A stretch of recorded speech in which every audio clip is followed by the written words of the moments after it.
I will be serving as your facilitator for the next 45 minutes and for the various sessions happening about Clair-Maltby today. I want to acknowledge that some of you may have already joined us for the 1 o'clock overview of the project. And if that's you, I'm sorry that some of what I'm about to say is repetitive. We know we may have people that are attending multiple sessions today, but others that are only attending 1 or 2. And so we want to make sure to be thorough in each of the pieces of the process today, and want to make sure everyone understands what's happening and feels really welcome. So this is our second session today. As I mentioned, the first was an overview of the overall draft secondary plan. This one is water and wastewater servicing. And then there's one more at 3 o'clock today on environmental and stormwater management. If you'd like to join us this evening, we're doing the overview again at 6:30. And the second part of that session will likely starting at about between 7 and 7:15, we will be talking about land use and parks. And then the 8 o'clock session finishing at 8:45 will be on mobility. So we are hoping that you will join us for whichever ones of those are relevant to you. So thank you so much for being involved and being here. Please note that the feedback today is being collected as part of stakeholder engagement and public input in the Clair-Maltby Secondary Plan, as well as to satisfy the requirements of the Environmental Assessment Act. Please note that the event will be recorded, and the recording may be shared on the city's website and social media channels. Any comments or questions submitted during the event may be published or shared and will be used to reflect overall feedback and help inform policy. Thank you for acknowledging that permission to record. I also want to begin our time today by acknowledging the territories on which we are gathering. We know that you're here because of your commitment to the stewardship and use of the lands, and we acknowledge that we are settlers on these lands, and so we are thankful to be gathering on them. If I can ask for the next slide, please. The land on which we are gathering is treaty land. Guelph is situated on treaty land that's steeped in rich history and home not only historically to many Indigenous peoples, but currently to many First Nations, Inuit, and Métis people today. As a city and as residents here, we have a responsibility for stewardship of the land on which we live and work. So today we acknowledge that we are here on the Mississaugas of the Credit First Nation of the Anishinaabe Peoples traditional territory, and we are grateful to be meeting on it. I'd love to introduce to you the folks who are here in the background working as panelists for our conversation today in various capacities. First, I'm realizing I have my wrong glasses on, so I can't even read my notes. There they are. First, I have a number of people who are here representing the city of Guelph. We have Mary Angela, who's the Manager of Development and Environmental Engineering. We have Stacey Loughlin, who's the Senior Policy Planner and has been very much involved in every aspect of the Clair-Maltby process for a long time. Colleen Gammy is the infrastructure planning engineer, Madeline Gibson is a policy planner, and Andrew Sandor is a planning clerk who is also doing all things tech for us to make sure things run smoothly today. So we're grateful for the City of Guelph team. I'm here from my company, Sage Solutions. We run a strategy and facilitation company here in Guelph, and my colleague Sydney Orlander is with me as well, helping to harvest your questions and keep things on track. From our consulting team for this particular topic, we have Elizabeth Howson from MSH. She's the planning lead for the consulting team. And with her is Glenn Clements from Wood Canada. He's the water and wastewater servicing lead for the consulting team. So we trust that that combination of people will be able to answer the questions that you bring today. The way that we're going to handle questions is this, or what you can expect in terms of the overall arc of our session together. We're going to spend the first 15 or 20 minutes listening to a presentation from those consulting experts who understand the pieces of the draft secondary plan that are relevant to water and wastewater. After that, we will be answering your questions. And the way that will happen is you are welcome, as has already started, to submit comments and questions in the chat. If there are things that we can answer quickly by text, there are staff waiting to do that. If there are things that require further conversation, but we can discuss them today, we will do that in the second half of this particular session, starting at roughly 1/2 the hour. And with both of those questions, as well as any others that might require more detailed answers or some additional information, those will be posted on Have Your Say Guelph. So every question answered today will be posted there. You are also welcome to ask additional questions there when you log on.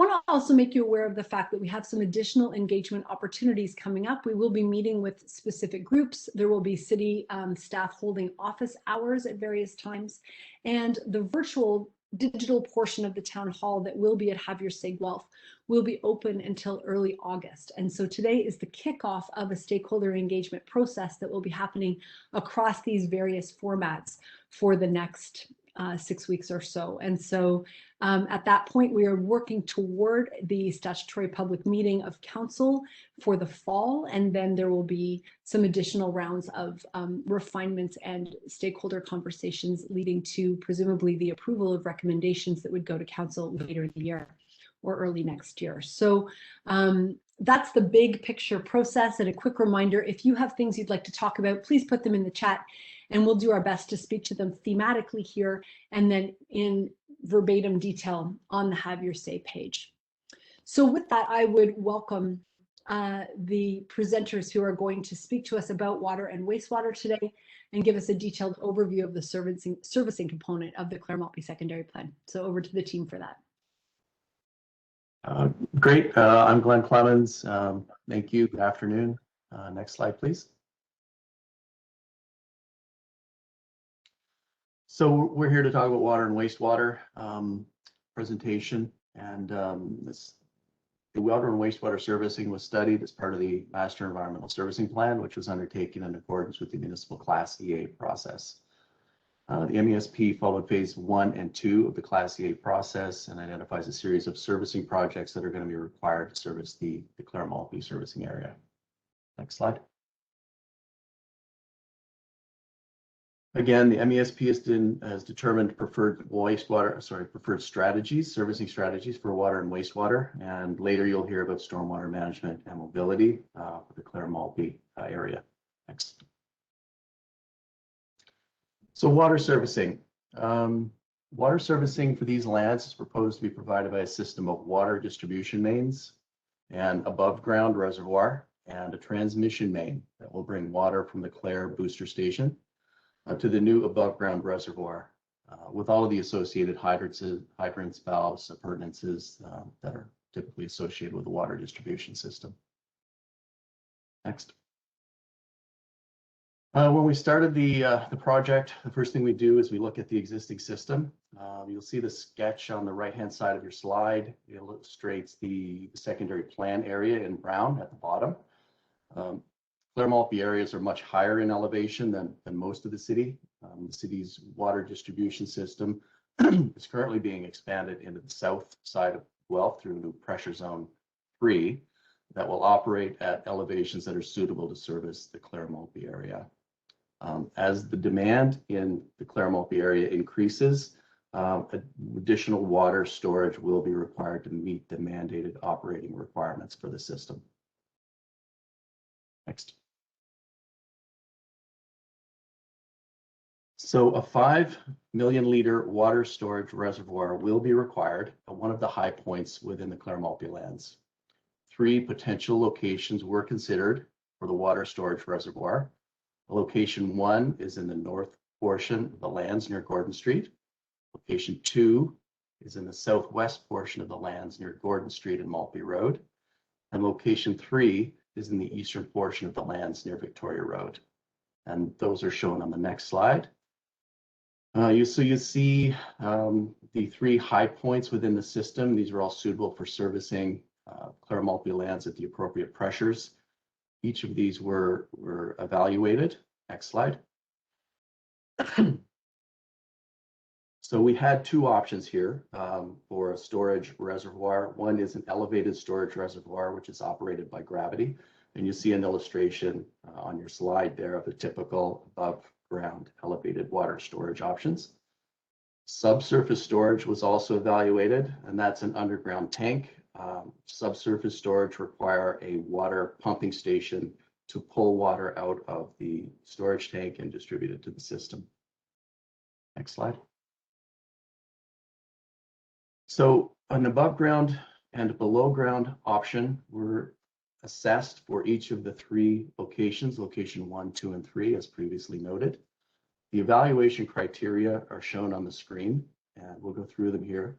First, it's a social cultural impact, which is impacts to the system, related to the people and their current and historic relationships with the study area. We assess the economic impact, so the capital, operating, and maintenance costs associated with each of the alternatives examined.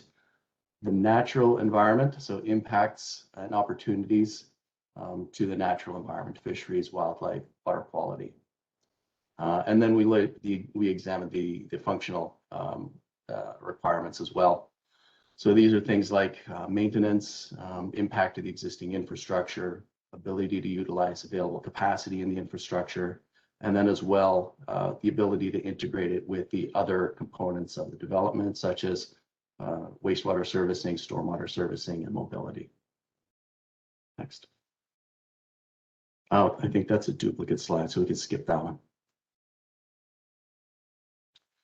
So this is a sample of the evaluation matrix that we used to evaluate each of the options.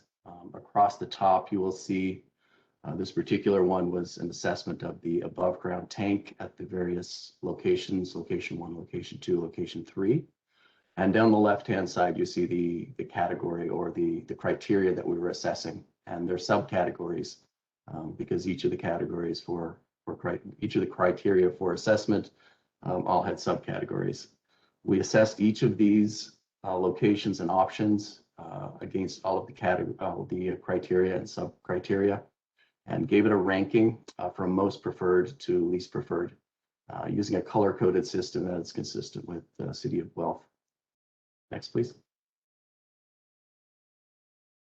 So it was determined the preferred storage option.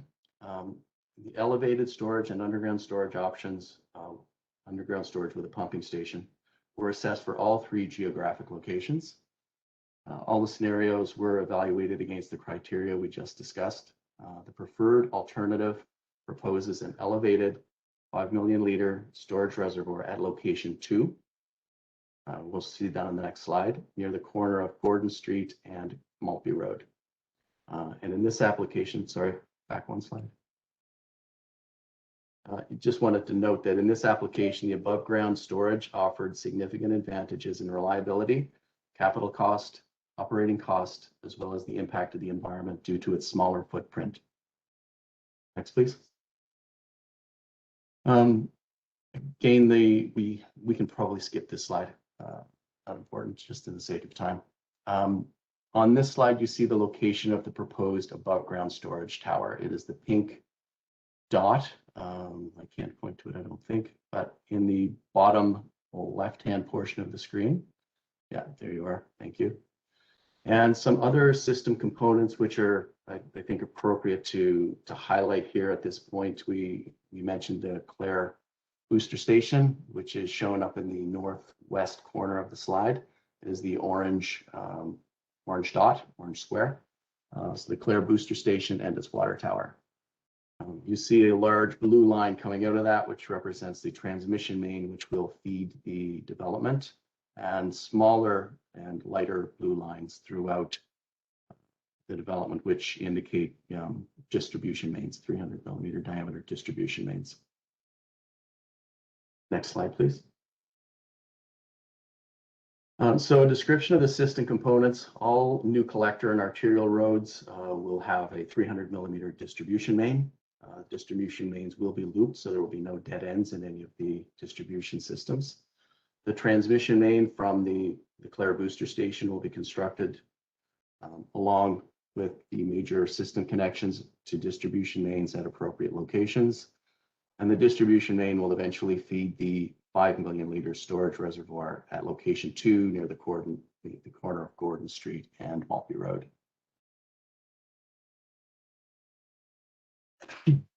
So this is a description of typical pressures under various scenarios. So under average day, you're seeing pressures between 75 and 50 psi, which are certainly within the acceptable and preferred range of pressures.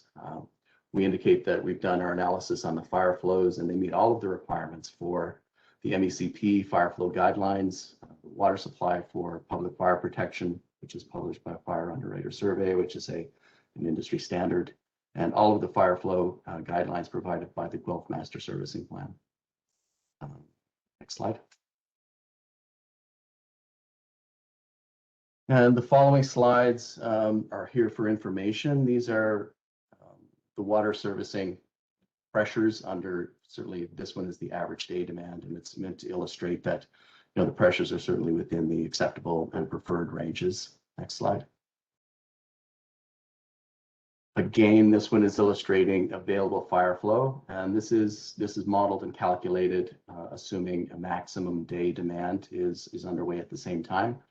So when demands are certainly at one of their highest levels in the system, what happens if we have a fire? Well, we still have adequate fire flows to fight the fires, and the flows here are all within acceptable limits. Next slide. And again, illustration of pressures during the peak hour, and they're all within the acceptable ranges. So for information. Next slide. So that's the water servicing plan. So we'll move now to the wastewater servicing. Wastewater servicing for the proposed lands is a system of wastewater gravity mains, sanitary pumping stations, and sanitary force mains. One of the highlights is a new trunk sewer is proposed along Gordon Street to Clare Road. It's west along Clare Road to Laird Road, and then north along that the Hanlon Parkway, and connects to the Hanlon trunk sewer system. Next slide. So similar to the water system, we first need to evaluate the existing system. So before evaluating any of the internal servicing options for the Clair-Maltby lands, routing options for conveying the wastewater flows to the treatment plant were assessed. You'll see on the slide to the right, you see the Clair-Maltby lands at the bottom of the slide. You see the wastewater treatment plant at the north of the slide. So there's a fair distance to cover. 3 main receiving branches were considered, and we'll examine those on the next slides. Each of the receiving branches were able to receive all or part of the Clair-Maltby area, depending upon their connection points. So we investigated various connection points along each of these branches to determine the best location to connect. Next slide, please. So the first branch is the Clare-Gordon branch. It's shown in the brown line. It is a receiving sewer. It starts at the intersection of Farley Drive and Goodman Drive and runs basically along the Clarefields Drive over to the industrial park, and then north past the industrial park, and eventually connects down to the treatment plant. Sewers in that system range from 450 millimeters at the south end of the system to 1200 millimeters at the treatment plant. The 450 millimeter pipe at the south end of the collection system was able to accept 40% of the flows from the Clair-Maltby lands without causing surcharging downstream. Next slide. We also examined the Victoria Road branch. So if you consider the previous slide, we're looking at bringing the wastewater kind of straight north out of the development. This one is bringing it off to the east side of the development. We looked at the Victoria Road sewers. They were 200 millimeters at the southern end of the sewer, and they increased to 375 millimeters up near the Courtright East pumping station. And once we got to the 375 millimeters, it could accept about 40% of the flow from Clair-Maltby without causing any surcharging downstream. Next slide.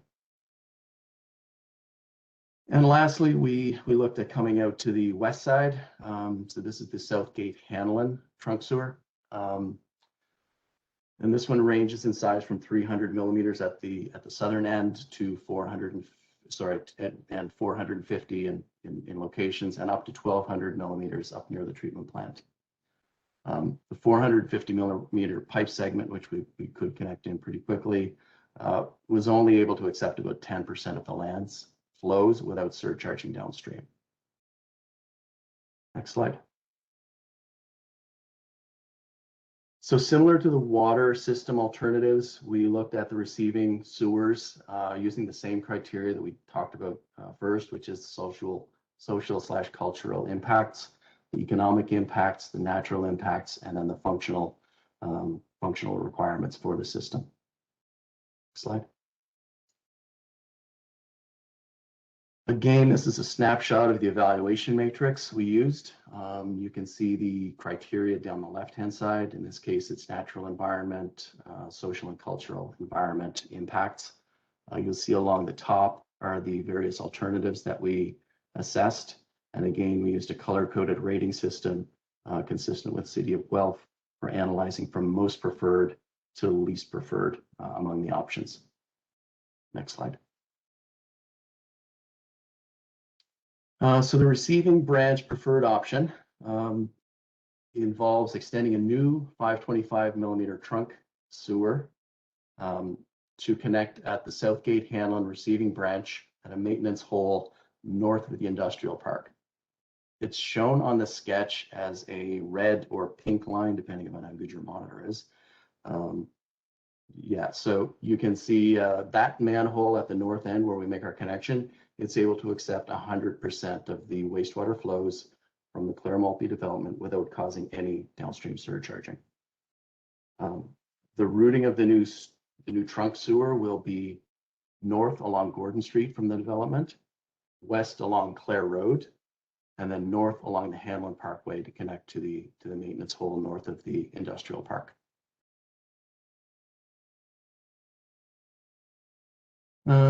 So the internal servicing concept, now that we've got a receiving branch sorted, the internal servicing to the lands, the elevations range from 331 meters above sea level to about 357 meters above sea level. So that's quite a range. The lands are very undulating, and it makes it a challenge for wastewater servicing where we want to use gravity flows as much as possible. So based on the topography of these lands, we were able to break it out into 3 distinct catchment areas, and each of those catchment areas drain to a low point. And at each of those low points, those were locations for sewage pumping stations. Next slide, please. So this is a figure illustrating the internal gravity sewers and sewer sheds. And starting at the north, we have 2 small sewer sheds. There's sewer shed 4 and 5. In the northwest, we're able to drain that catchment area by gravity out to Poppy Drive to the existing sewers. In the northeast, we're able to drain that catchment area by gravity out to existing sewers on Hawkins Drive. Moving south, we see kind of 3 distinct catchment areas outlined in a dashed blue line. In the middle of the subject area, we see catchment 3, and you're going to see a little red triangle in catchment 3. So within catchment 3, you see the red triangle, that's going to be a sewage pumping station. Brown lines within the road networks represent gravity sewers. So the gravity sewers will collect the wastewater and bring it to the sewage pumping stations. You'll see the similar scenario for the other 2 catchment areas. So catchment areas 1 and 2, you'll see a sewage pumping station in the southwest corner, and you see a sewage pumping station in the southeast corner. Those will collect the flows from the remaining 2 catchment areas. Next slide, please. So this is just a description of what I've explained. 3 distinct catchment areas identified. Catchment areas 1, 2, and 3 will deliver sanitary flows to 3 proposed sewage pumping stations. Catchment areas 4 and 5, which are the northerly 2, are able to drain by gravity out to existing sewers. Yep, next slide, please. So with all of the pipes turned on, this is the preferred option. And you're seeing some additional pipes on here now. So you're seeing the brown pipe, which is the trunk sewer, leaving the site at the north, extending up Gordon Street onto Clare Road, going west along Clare Road, and then going north along the Hanlon Parkway to connect north of the industrial park. Within the servicing areas, what you see additionally are the red dashed lines. These represent the force mains that come out of the sewage pumping stations. So at Catchment 3, which is in the middle of the development area, you see a red force main, which collects the flows and transfers the flows to the new 525 millimeter diameter trunk sewer.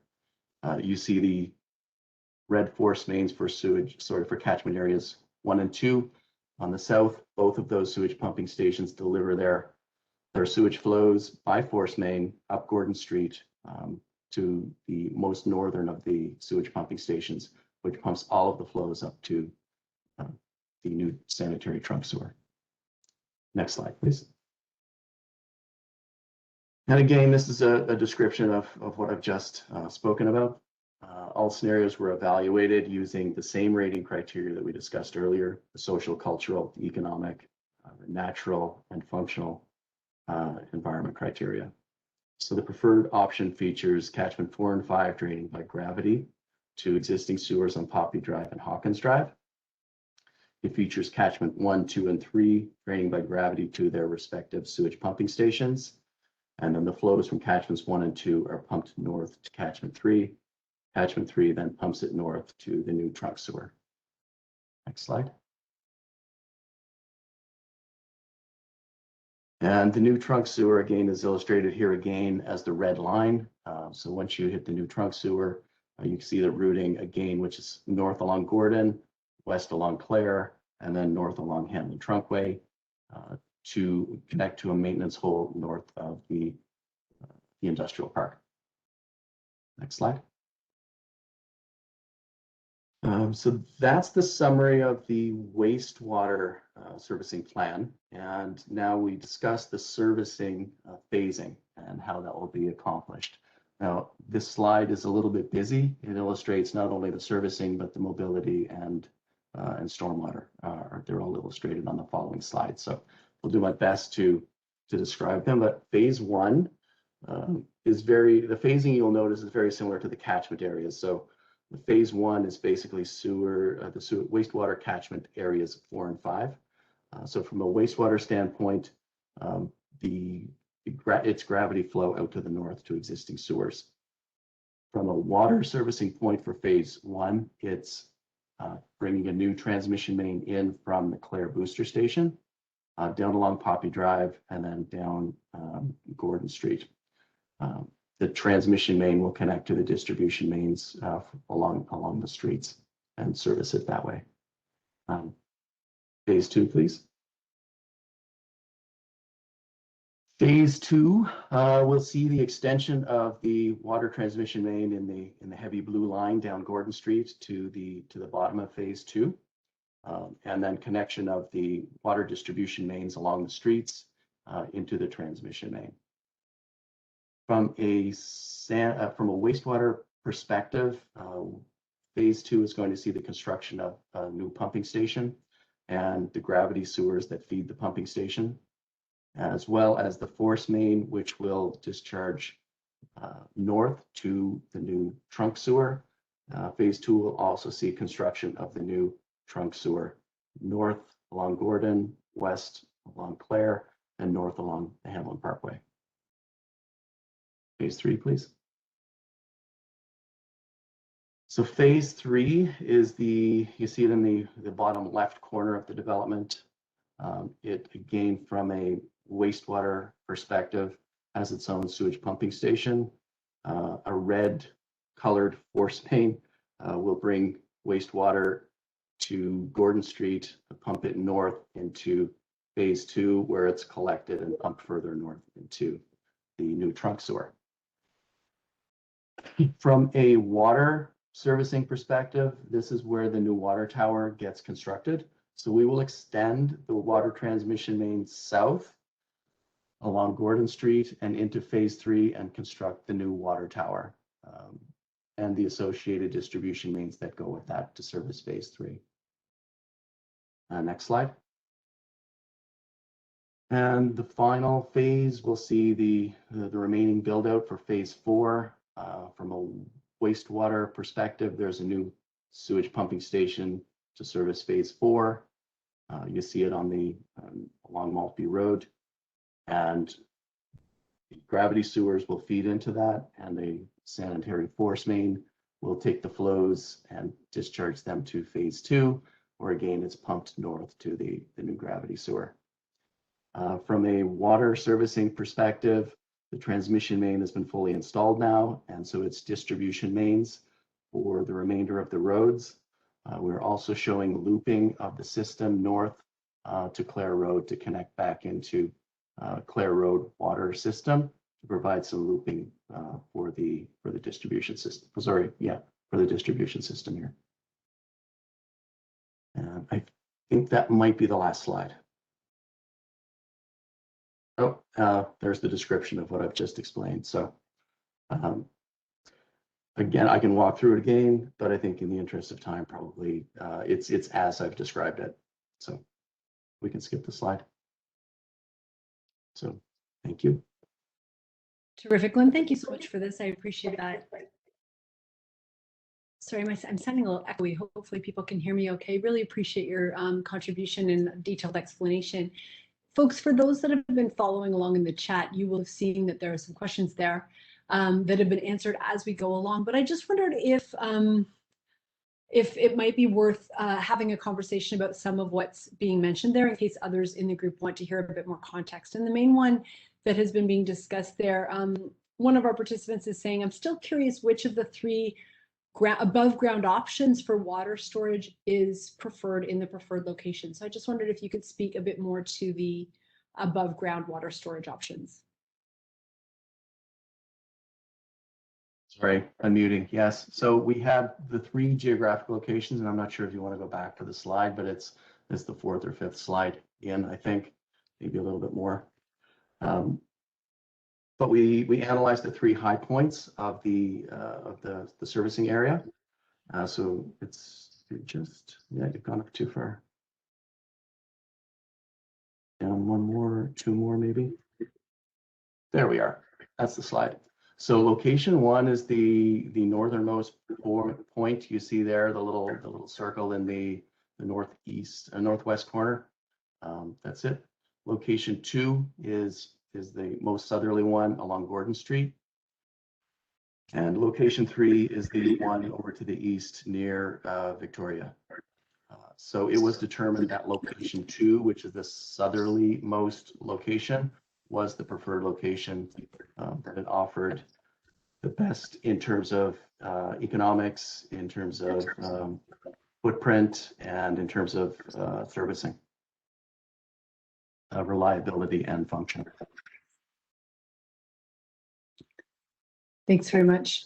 There's a follow-up to this. The person asking the question, but which style, tower stack or reservoir? Oh, so sorry. So that would be determined. That would be determined during the detailed design. What we've done now is we've sized what's required. We've indicated that an elevated tank or an above ground tank is the most appropriate. And during detailed design, you know, a size and configuration would be selected. Great, thanks for that. And I just wanted to note that one of our participants has said that it's good to see the report includes the detrimental effects of road salt runoff. With the area being a water recharge area for 3 watersheds, this is really important. It'll be great when there are better choices to keep ice off our transportation areas.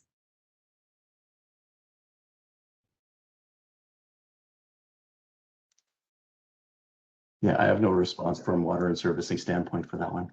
Yeah. I can jump in there. I think it's more of a statement, and thank you for the comment versus a question, but we'll definitely be presenting some more details related to that topic in the next session, the environmental and stormwater management session. And if you are keen to read more, just as the participant has noted, there is a good section in both the comprehensive environmental impact study as well as the master environmental servicing plan that does lay out our guidelines for salt management in this area. Great, thanks very much for that. Is there anybody else that has any other questions? I'm seeing one more here. It says, will all external works be complete in phase 1? The trunk main on Gordon and Clair. What are the expected impacts of the external works to the existing infrastructure? So I can speak to that from a water servicing standpoint. The external works will be completed in phase 1. From a wastewater standpoint, the external works will be completed in phase 2. The impacts to existing infrastructure would be negligible, would be not noticeable. I mean, aside from standard construction activities, all of the new infrastructure that is going to be outside of the serviceable area will be connecting to, won't be connecting into anything directly. They'll be connecting to the Clair booster station, which is sized to support the development.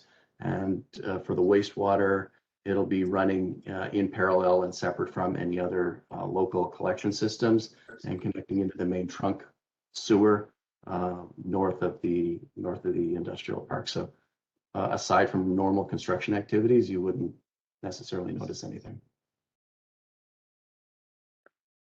Terrific. Thanks so much and appreciate those good questions.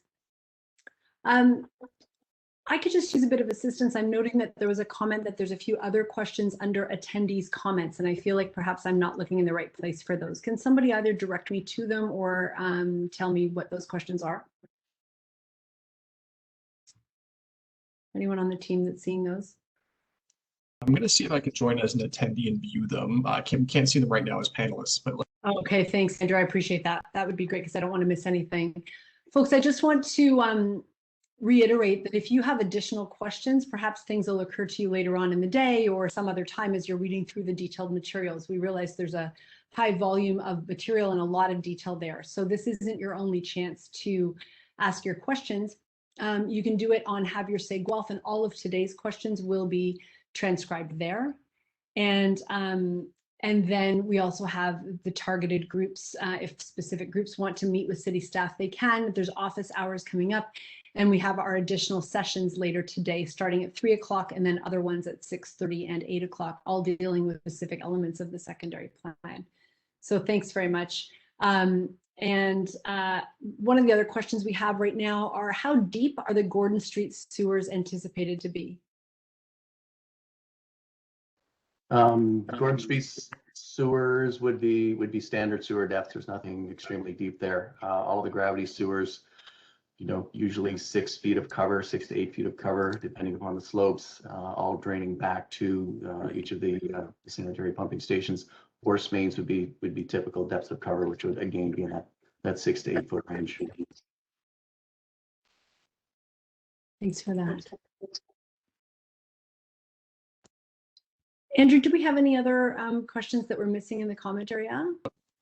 it's just a second.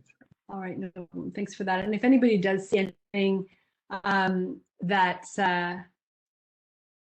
you'd like to type in the main chat area so that it's visible to me, I'd be helpful with that. Thanks very much.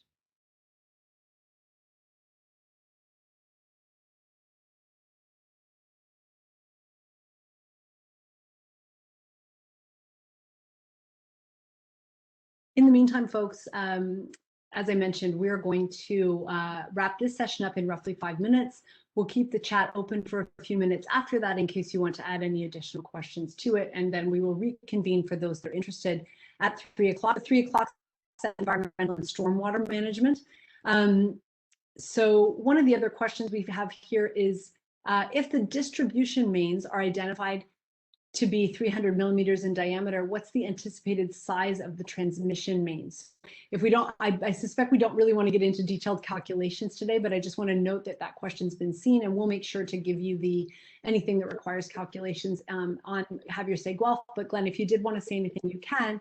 I just want to give you a couple of other questions here. One is, can you give us an idea of when these services will be reflected in the city's infrastructure budget? So I can speak to the sizing. The transmission main is sized right now at 600 millimeters. And with regards to city budgets, I would defer that question to someone else.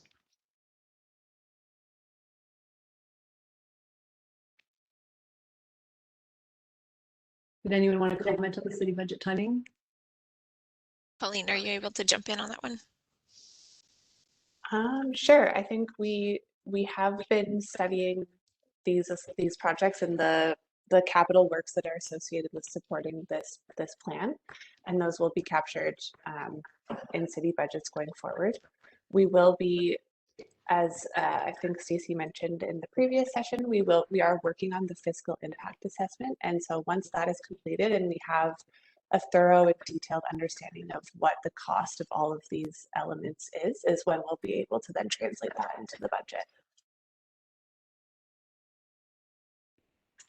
Thanks very much for that. And folks, I'm seeing one other, we're going to leave some of the calculation questions for Haberstad Guelph, but there is another sequencing or phasing question for you, Glenn, and that is the water tower required to be completed before phase 2 and 3 can proceed?